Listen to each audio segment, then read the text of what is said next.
J'ai souvent eu cette question qui est « Brice, j'ai eu une date avec une nana, mais depuis c'est compliqué pour se revoir, voire même elle s'est mise en silence radio. Est-ce que t'as une idée pourquoi ?» Alors pour être clair, à chaque fois qu'on me pose la question, je réponds la même chose. C'est que j'en sais rien, étant donné que je n'étais pas au rendez-vous. Tu sais que j'ai besoin de contexte pour étudier une situation. Cela dit, il y a quand même 4 grandes raisons majeures qui reviennent très souvent et qui expliquent pourquoi elle ne donne pas suite après un rendez-vous. Donc tu l'as compris, aujourd'hui je vais te donner les 4 grandes raisons qui expliquent pourquoi est-ce qu'une nana ne donne pas suite après un premier rendez-vous.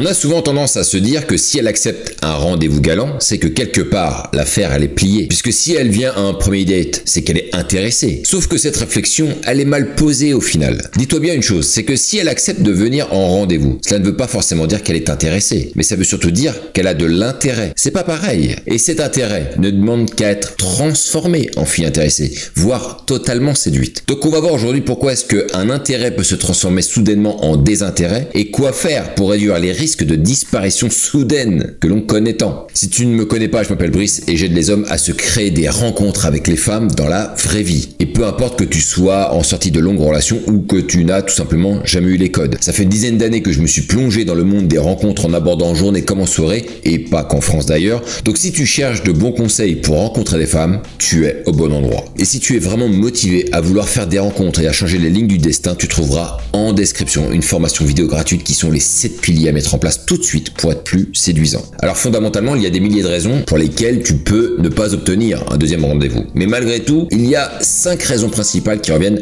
très souvent. La raison la plus courante pour laquelle un homme ne décroche pas un deuxième rendez-vous est probablement qu'il n'a pas réussi à créer une connexion suffisamment forte avec la nana. Soit il n'a pas été assez engageant, il n'a pas été assez séduisant, ou il n'a pas laissé une bonne, voire laissé une forte impression lors du rendez-vous. Même si le rendez-vous t'a semblé bien se dérouler, et même si vous avez eu une conversation agréable, voire profonde, et que tu as eu l'impression de te connecter avec la nana, il est tout à fait possible qu'elle n'ait pas ressenti la même chose du tout. Ça arrive. Elles ne sont pas toutes réceptives aux mêmes choses. Et là, je te renvoie au fait de développer ton QI de drague. Un autre point qui revient souvent de la part des femmes lorsqu'elles m'expliquent qu'elles ne donnent pas suite à un rendez-vous, c'est que le mec peut avoir eu un mauvais comportement selon elles. Et le mec ne s'en est même pas rendu compte. Et ça, c'est grave. Et ça arrive très fréquemment. Et là encore, c'est dommage. Parce que si tu as fait ou que tu as dit quelque chose qui ne passe pas auprès d'elle, clairement, elle l'a exprimé d'une manière ou d'une autre. Que ce soit par une réaction du visage ou par les mots. Donc clairement, si tu as fait des conneries lors de ton rendez-vous, il est peu probable que tu obtiennes un deuxième rendez-vous, c'est évident.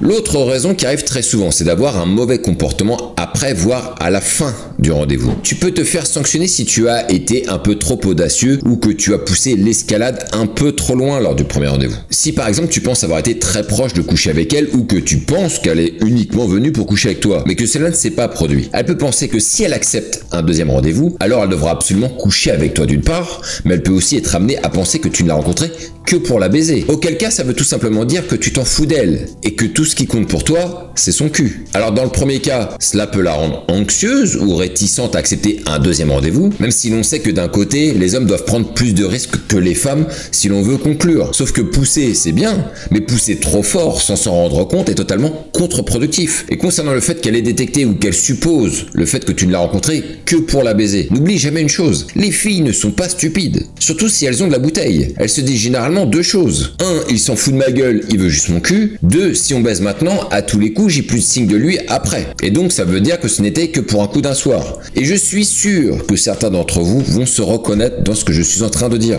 Une autre raison qui revient très souvent et qui fait qu'elle ne donne pas suite après un premier rendez-vous, c'est d'avoir eu une mauvaise stratégie. Si tu as mis en place une mauvaise stratégie pour le rendez-vous, ça peut clairement te poser beaucoup de problèmes. Si tu choisis un lieu de rendez-vous qui n'est absolument pas propice à un rendez-vous galant, tu pourrais gâcher toutes tes chances d'établir l'intimité nécessaire qui permet de créer une connexion entre elle et toi. Par exemple, faire un rendez-vous en allant au cinéma ne permet pas de construire une véritable connexion. Ou bien aller dans un bar qui n'est pas adapté ou qui est trop bruyant. J'en ai déjà parlé dans une vidéo, donc tu chercheras sur la chaîne, mais elle peut aussi se dire que tu ne lui portes pas une grande attention vu l'endroit dans lequel tu lui as donné rendez-vous. Surtout si tu la traînes dans un boui-boui où il n'y a que des joueurs de PMU. Bon, je caricature un peu, mais ça peut arriver. Il faut lui montrer que si tu lui proposes de se revoir, c'est que tu as choisi un endroit agréable, qui lui envoie le signal que tu la respectes. respecte, que tu prêtes une attention particulière à ce rendez-vous et au fait de la mettre à l'aise avec toi. Et c'est très important. Maintenant, et tu te doutes que j'allais en parler de toute façon, c'est comment est-ce que tu t'es comporté par message après le rendez-vous. T'as beaucoup de gars qui écrivent de la merde en branche et je pense que tu as compris à force de regarder mes vidéos que le text game n'est pas quelque chose qui est à prendre à la légère. Et si tu as vu certaines vidéos où je décortique les messages de certains abonnés, tu t'es rendu compte à quel point la majorité des gens ne savent pas ce qu'ils font par message. Alors que tout doit tourner comme une horloge avec une stratégie bien efficace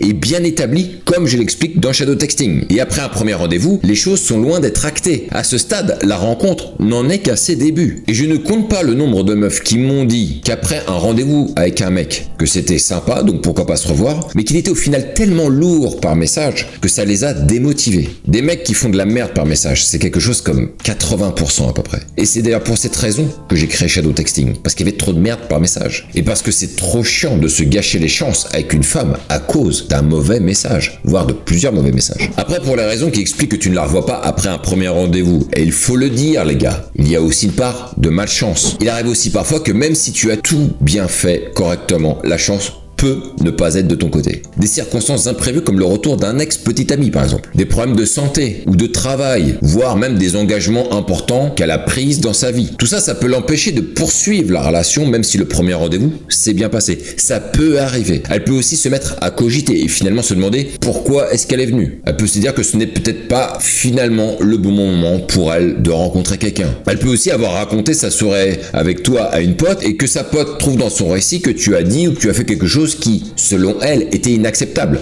Auquel cas, elle va te savonner la planche. Ça aussi, ça arrive. En fait, il y a une infinité de choses qui relèvent de la malchance et sur lesquelles on n'a aucune maîtrise. Alors je sais, c'est dur, mais dis-toi une chose, c'est que si tu t'es mis à travailler sur toi pour devenir plus séduisant et devenir un meilleur séducteur, ce n'est pas pour écarter la malchance. C'est pour être sûr de mettre toutes les chances de ton côté pour que la raison qui fait qu'elle décide de ne pas te revoir relève uniquement de la malchance. Et donc, on travaille sur ce que l'on peut maîtriser. Allez, un petit bonus qui explique pourquoi est-ce qu'elle ne veut pas venir à un deuxième rendez-vous parce que j'ai déjà vu ça moi-même. Eh bien, c'est parce qu'elle est juste venue pour voir. Il arrive que des femmes acceptent de venir en rendez-vous sans réel grand intérêt. Si je te donne l'exemple d'une rencontre que tu as faite dans la vie de tous les jours, et il se peut que le jour de la rencontre, elle n'ait pas eu suffisamment d'informations en ce qui te concerne. Du coup, elle ne sait pour ainsi dire pas grand-chose de toi. Et elle a cette curiosité de venir pour voir qui tu es vraiment. Et il arrive au final que la nana soit déçue. Non pas parce que tu as mal fait les choses, mais parce qu'elle se rend compte au fil du rendez-vous que ton caractère ne lui correspond peut-être pas. Ou qu'elle a tout simplement pas accroché avec toi, ça arrive, hein, le feeling n'est pas là. Voilà. Et ça, même si elle a passé un bon moment avec toi. Et je vais même aller plus loin. Certaines femmes se laissent embrasser, mais savent qu'elles n'iront pas plus loin, qu'elles ne reverront jamais le mec. D'ailleurs, le moment du baiser est un facteur